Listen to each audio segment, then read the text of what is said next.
cumprimentá-los. Bom dia, sejam todos muito bem-vindos, sejam bem-vindas para essa nossa aula síncrona, para esse nosso encontro. E mais uma vez, gostaria de dizer a vocês que eu estou à disposição ao longo dessa nossa aula e vocês podem ir usando ali o chat, para colocar as perguntas, as dúvidas de vocês enquanto eu estiver falando, para que vocês possam ir aí tirando as dúvidas de vocês, tá certo, pessoal? Então, eu vou começar agora introduzindo o nosso tema, tá? Essa nossa aula, ela é uma aula introdutória, que eu vou dividir ela em 3 partes com vocês. Então, nós começamos a estudar hoje a Era Vargas, Então, a gente sempre ouve falar desse período aí, Era Vargas, que compreende-se aí de 1930 até 1945, foi um período aí que durou 15 anos. Então, Getúlio Dornelles Vargas, esse gaúcho que assume o controle, que assume o poder no Brasil durante um período de 15 anos, uma longa trajetória onde um presidente, onde um governante fica no poder. Então, nós vamos introduzir hoje, compreender um pouco esse contexto, de que forma que Vargas conseguiu assumir esse controle estatal, de que forma que Vargas consegue assumir o poder no Brasil, e não apenas assumir, mas de que forma ele consegue se manter. Quais foram as principais mudanças que aconteceram na sociedade nesse período, o que ele propôs, o que ele trouxe enquanto governante, tá? É importante a gente também trazer uma visão de mundo, pessoal, tá? Então, nesse período aqui que nós estamos falando, de 1930 a 1945, se nós formos pensar em regimes, se nós formos pensar em formas de governo, vamos voltar o nosso olhar para a Europa. A Europa está passando por regimes totalitários, A Europa passou aí por esse período entre guerras. A Europa está passando aí por esses 2 regimes principais que nós estudamos, nas nossas aulas anteriores. Então, nós temos aí nazismo na Alemanha, com Hitler, e nós temos aí o fascismo com Mussolini na Itália, Depois nós também vamos ter aí o stalinismo, enfim, entre tantas outras coisas. O socialismo continua sendo uma ameaça, para o capitalismo. Então, a gente precisa compreender, num modo de mundo, aquilo que está acontecendo, tá joia? Então, enquanto eu estiver aqui falando com vocês, vocês também podem ir fazendo aí os acréscimos, podem ir colocando aí na caixinha de mensagem: professor, explica novamente esse conceito, porque eu não entendi bem, tá? Fiquem muito livres, e eu peço, por favor, para que vocês tirem mesmo as suas dúvidas, para que possamos sair daqui, ao menos o mínimo, esclarecidos. Pessoal, a gente precisa entender que a maneira que aconteceu isso aqui no Brasil, ela foi uma jogada política, Nós estávamos vivendo aqui, enquanto economia, gostaria que vocês anotassem isso, Enquanto economia, nós estávamos vivendo aquela república café com leite. Então, era essa alternância de poder. O que foi essa república café com leite? Nesse contexto da Era Vargas, a alternância de poder entre São Paulo e Minas Gerais. Então, a República Café, São Paulo, e Leite, Minas Gerais. Então, havia aí um acordo, Esse acordo, ele se resumia em quê? Que os governantes, ora, seria indicado um governante de São Paulo, República Café, e ora seria indicado República Leite, que seria, então, a região de Minas Gerais. E isso não aconteceu, pessoal. Então, essas oligarquias aí, esses detentores, essas oligarquias poderosas, esses detentores de terra, produtores aí de café, esses produtores aí do leite, começaram a se estranhar nesse jogo político, tá? Porque o que acontece nesse contexto? Houve aí, então, uma eleição. O Washington, o presidente Washington, que estava no poder aí até 30, Washington Luiz, ele não indica um presidente mineiro. Washington Luiz Paulista, ele não indica um presidente mineiro para assumir posterior a ele, o que deveria ter sido feito segundo o acordo da República Café com Leite. Então, começa aí uma jogada que atrapalha esse cara, né? Então, Washington Luiz, ele não indica e isso causa uma revolta na oligarquia mineira. Peraí, mas era nosso acordo, como é que você vai indicar outro paulista?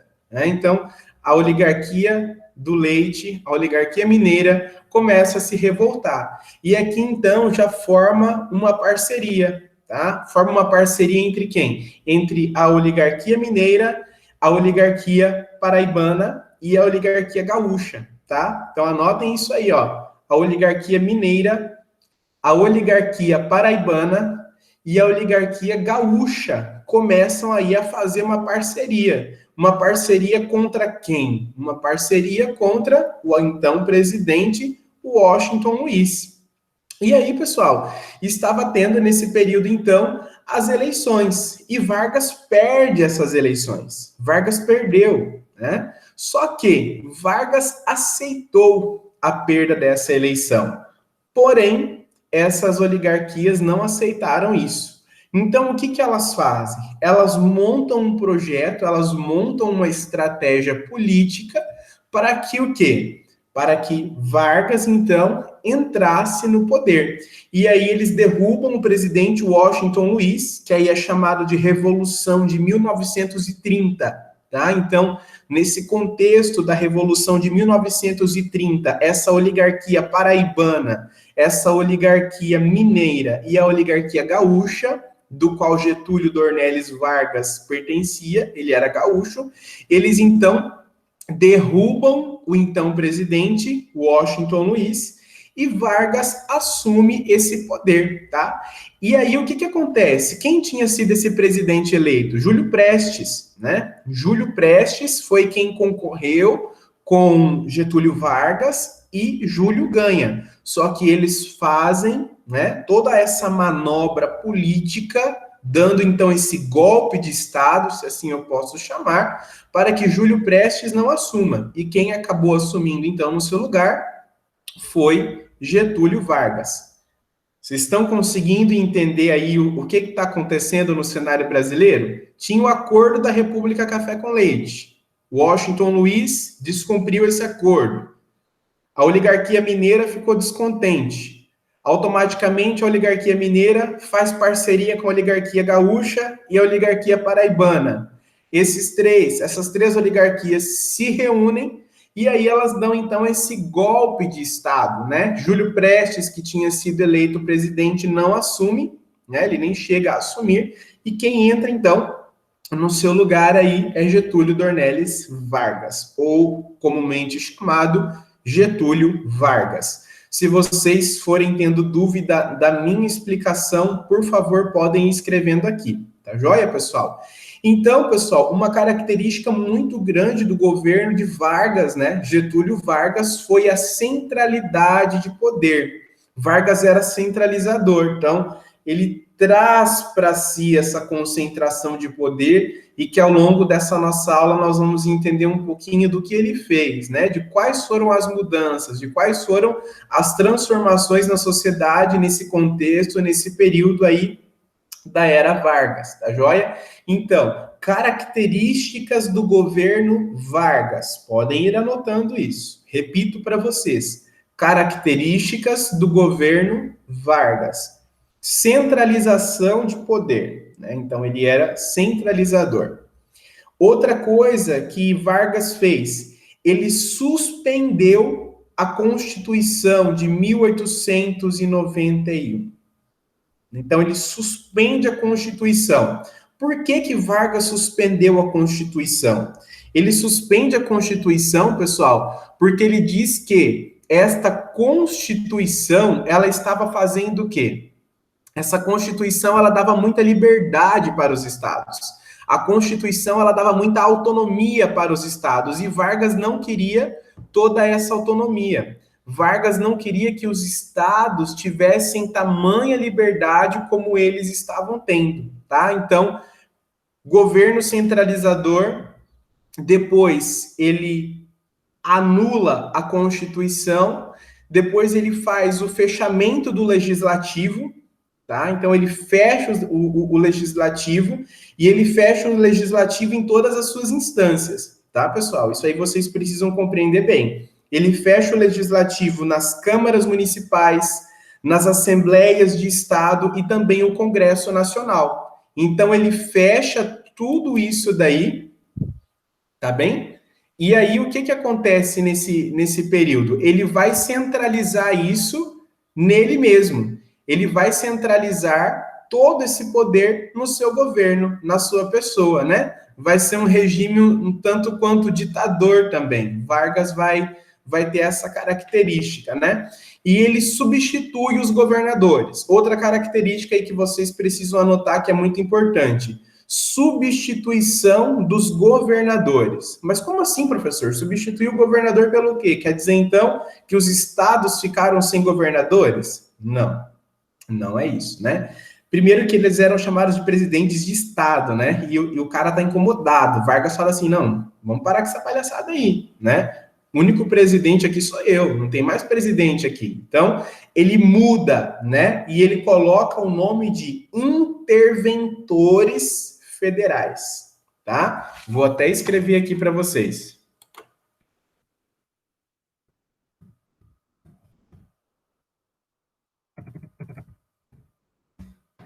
Interventores federais. Então, para Vargas, não existiria aí mais esses governadores, mas seriam interventores federais.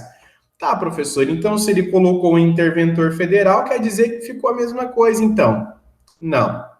Qual era a característica desses interventores federais?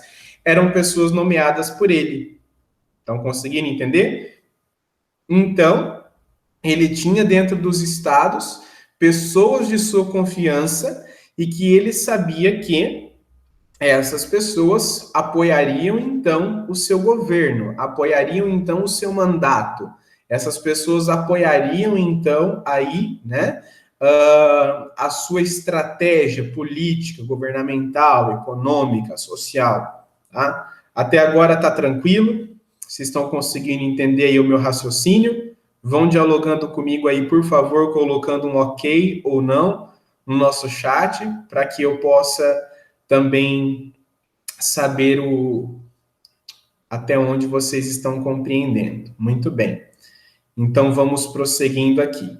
Então, ele substitui os governadores por interventores federais. Até aqui precisa ficar muito claro, né?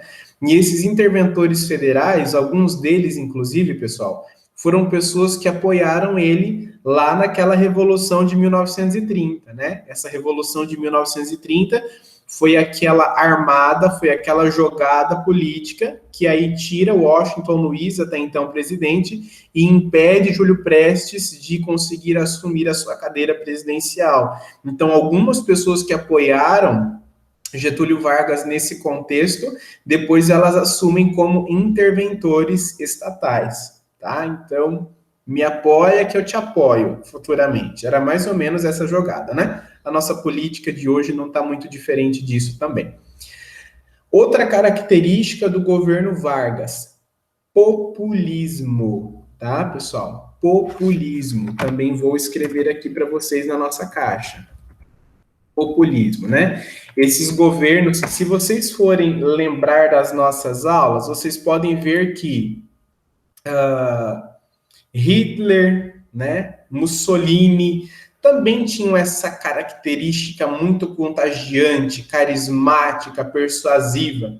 Esses tipos de governo, eles precisam ser assim, para conquistar as pessoas, né? Então, a gente precisa ter isso muito claro para nós, né? Então, o populismo era uma nova política de Estado, era uma nova forma de organizar esse Estado. Então, ele vai atender a população em algumas necessidades pontuais, né? Vargas também olha para essa questão da classe trabalhadora, porém, sem alterar o poder vigente. Ele olha para a classe trabalhadora, mas garantindo que o poder e a força maior continue centralizado no governo. Tanto é que ele olhava também para essas classes trabalhadoras de modo que elas se sentissem protegidas, cuidadas, né, assistidas pelo seu governo, para que não houvesse uma manifestação contra ele. Então, até esse apoio com a camada popular, né, com a camada trabalhadora, foi para que não houvesse algo contra o seu governo, tá, pessoal? É muito importante entender que nesse período não houve reforma agrária, né? Não aconteceu essa questão aí, mexer nas terras, porque o Getúlio Vargas tinha um grande apoio dessa camada oligarca, né? Esses detentores de terra, esses donos de terra, esses grandes donos de capital aí. Então, se ele mexesse na reforma agrária, ele mexeria aí nessas pessoas que estavam apoiando. Então, reforma agrária não acontece, porque seria uma ameaça para aqueles que apoiam ele, né? Ele foi um líder carismático, como eu já disse para vocês, né? Então, ele queria conquistar o povo, ele tinha uma demagogia, ele tinha uma dialética, né? Ele tinha uma retórica, ele tinha uma boa fala, ele tinha um poder de persuasão, né?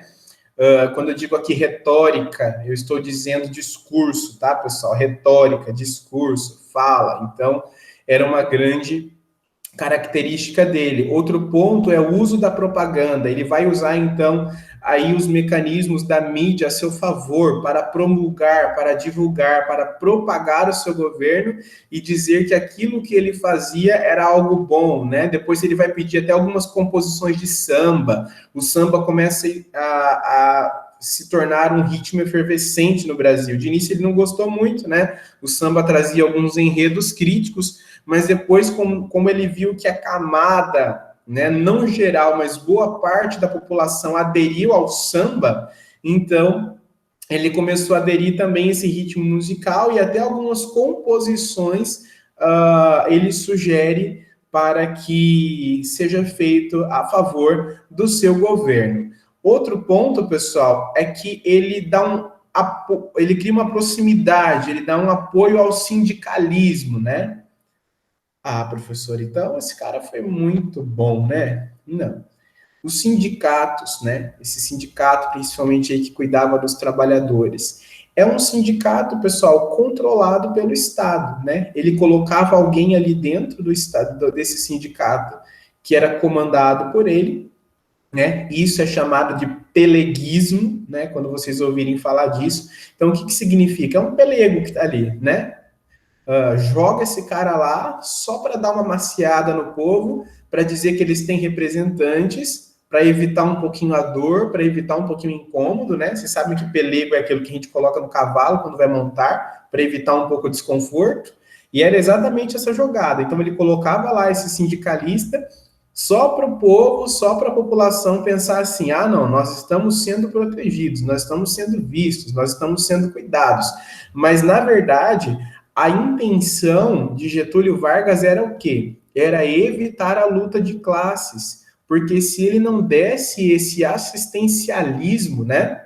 Se ele não fizesse essa prática assistencial sindical, ele com certeza seria ameaçado aí por uma luta de classes. E é claro, existia aí um grande medo, né? Existia um grande medo de uma revolta contra o seu governo. Então, ele cria aí leis trabalhistas, né? Ele criou uma lei chamada de Lei dos 2/3, né? Então, o que significa, professor, essa Lei dos 2/3? Anotem aí, se liga nessa ideia, tá? Então, olha lá. A Lei dos 2/3, ela diz o quê? Que 2/3 dos trabalhadores, né? No mínimo 2/3 dos trabalhadores, eles têm que ser ali, nativo, né? Eles têm que ser brasileiros, tipicamente brasileiros. Por quê, pessoal? Olha a ideia do cara onde ia. Presta bem atenção. Ele tinha medo de que, se abrisse a trabalhadores estrangeiros, eles viessem com ideologias das suas nações que pudessem influenciar dentro dessas indústrias o pensamento de outros operários e isso acabar causando uma revolução. ele tinha muito medo da anarquia, né? Ele tinha muito medo do comunismo, ele tinha muito medo do socialismo, ele tinha muito medo de uma ameaça da revolta de classe se instaurar na sociedade e isso acabar prejudicando ali o seu governo, tá? Então ele vai propor o descanso semanal, a remuneração, né? Desse descanso remunerado, a lei da sindicalização, o regime do trabalho feminino, as mulheres vão ser regulamentadas no mercado de trabalho. É com ele também, mas um pouquinho mais para frente, mas é com ele que vai começar aí essas 8 horas diárias de trabalho que nós temos hoje, o salário mínimo, cria o Ministério do Trabalho, né? Então, ele fez todas essas questões, ele deu esse assistencialismo à classe trabalhadora, mas esse assistencialismo, pessoal, era uma forma de coagir, era uma forma de manipular e era também uma forma de garantir a sua permanência no poder. Tá? Tudo isso era uma estratégia. Então, ele também perseguia, né, esses movimentos trabalhistas aí que surgiam, que eram vindouros, com uma censura, tá? Então, esses movimentos trabalhistas aí, que se opunham ao seu governo, à sua forma de trabalho, eles eram aí censurados, tá? Depois nós tivemos também aí a Revolução Constitucionalista. O que foi essa Revolução Constitucionalista? Escrevam aí, tá? Revolução Constitucionalista. Vamos entender um pouquinho isso. Isso foi em 9 de julho de 1932. Eu vou escrever essa data para vocês aqui, para que vocês não se percam. 9 de julho de 1932. A Revolução Constitucionalista.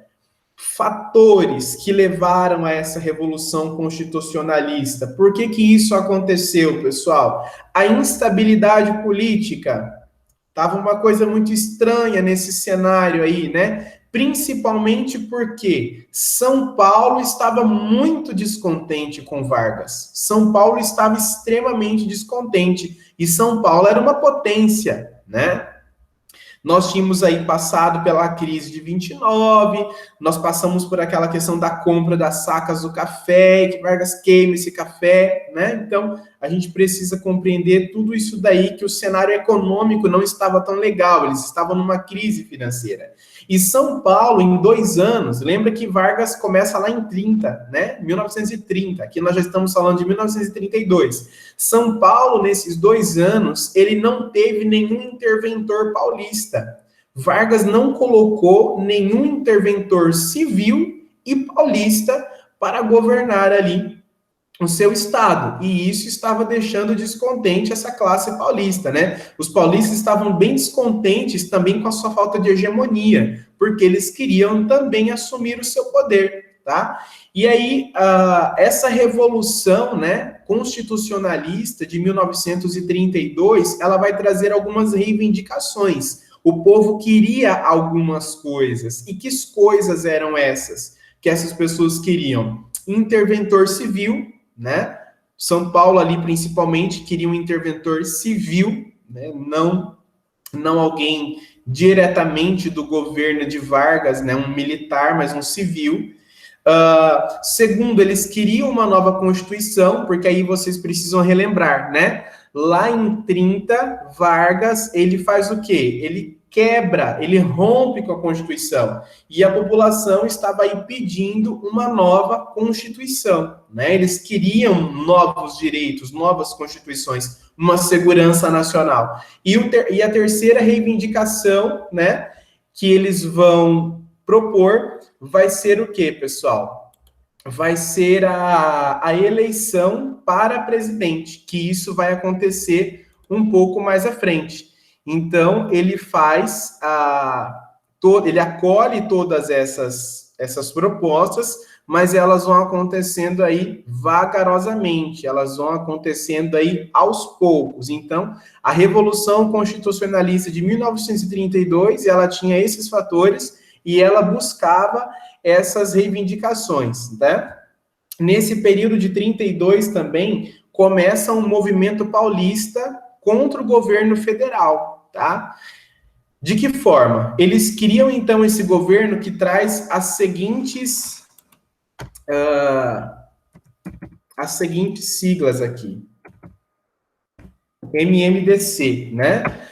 Esse movimento, ele é baseado em um grupo de estudantes que vão para uma revolta, que vão protestar, e esses 4 estudantes, né, esses 4 acadêmicos aí, eles acabam sendo assassinados nessa revolta, eles perdem a sua vida. Então, eles usam a nomenclatura desses estudantes para colocar ali o nome do seu movimento paulista. Então, Martins, Miragaia, Drauzio e Camargo. Então, são esses 4 estudantes aí que falecem, né? Martins, Miragaia, Drauzio e Camargo. Então, recebem a nomenclatura desses 4 estudantes e formam esse movimento paulista MMDC, né? E aí, pessoal, São Paulo começa a pedir ajuda para esse movimento contra o governo de Getúlio Vargas, que aí eles fazem a campanha Ouro para o Bem de São Paulo. Então, eles começam a fazer essa campanha Ouro para o Bem de São Paulo, pedindo para que as pessoas doassem anéis, brincos, correntes, aquilo que fosse, para financiar essa luta contra o governo de Vargas. Isso resulta em 2.200 mortos, tá? 2.200 mortos e também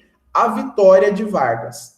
Mas algumas mudanças aconteceram. Vargas vai nomear um interventor paulista civil, né?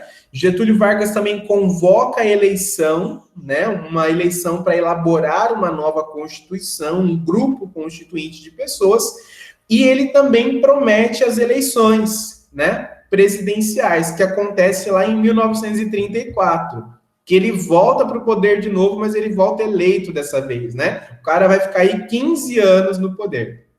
E esses próximos temas nós vamos ver na próxima aula, tá? Então, pessoal, nós temos esse governo de Vargas dividido em 3 períodos. 3 períodos. O governo de Vargas, ele se divide em 3 períodos. O primeiro, que é o governo provisório, tá? Primeiro tempo do governo de Vargas, nós chamamos, então, de governo provisório, que ele vai de 1930, com essa intervenção, tá? Com aquilo que nós chamamos da Revolução de 30, aonde ele derruba o Washington Luiz e ele impede que Júlio Prestes assuma a eleição na qual ele foi eleito, tá? Então, esse primeiro governo, 1930 a 1934. Depois nós temos o governo constitucional, que é quando ele é eleito, tá? Lá em 1934, e isso vai até 1937. E nós temos depois um terceiro período do seu governo, que é o Estado Novo, que vai de 37 a 45. Então, em termos gerais, aqui nós aprendemos nessa aula, nós tivemos uma introdução de como começou a Era Vargas e de como esse cara conseguiu entrar, assumir o poder. Tá joia, pessoal? Então, eu queria abrir agora para perguntas. Eu não sei se alguém de vocês tem alguma pergunta a fazer. Alguém tem alguma dúvida? Pode abrir o microfone e perguntar, ou digitar na nossa caixinha aqui de mensagens. Eu fico à disposição agora para responder as suas dúvidas. Ou está tudo tranquilo? É importante que vocês façam perguntas caso as tenham, tá? Se estiver tudo bem, me dá um ok. O terceiro período, é o Estado Novo. Terceiro período, Estado Novo, que vai de 1937 até 1945, tá? Primeiro, eu vou repetir para vocês, então, os períodos, olha. O primeiro período da Era Vargas, ele é o governo provisório, que é quando acontece o golpe, né? Então, governo provisório, 1930 a 1934. Aí depois nós temos o governo constitucional, que é de 1934 até 1937. Em 34 acontecem as eleições e o cara é eleito de novo. E depois nós temos aí o terceiro período, né? que é o Estado Novo, que vai de 37 a 45. Então, Vargas ele fica no poder de 30, né, 1930 até 1945. Mais alguma pergunta, pessoal? Referente a isso? Conseguiram entender a estratégia da tomada de poder no início, né, dessa era Vargas? Conseguiram entender aí o descontentamento da oligarquia mineira, né? Por que essa oligarquia mineira fica descontente? Era a vez dessa oligarquia, em 1930, ter um representante mineiro no Estado. E isso não aconteceu. Então, a oligarquia mineira se junta com a paraibana, com a gaúcha, e apoiam aí para que Vargas assumisse, então, o poder. Isso precisa ficar claro, né? Todos esses interesses políticos existentes por trás. Certo? Tudo tranquilo? Então, muito bem, pessoal. Eu desejo a vocês uma boa atividade, façam essas atividades com calma, com tranquilidade. Eu propus para vocês algumas questões de Enem, de revisão de Enem. Então, assim, eu vou disponibilizar depois esse link, né, a gravação da nossa aula, desse nosso encontro, dessa aula síncrona, e vocês podem revisar, assistir novamente também, tá joia? Fiquem com Deus, um abraço, bons estudos, e qualquer coisa, o professor também está aqui disponível. Até mais.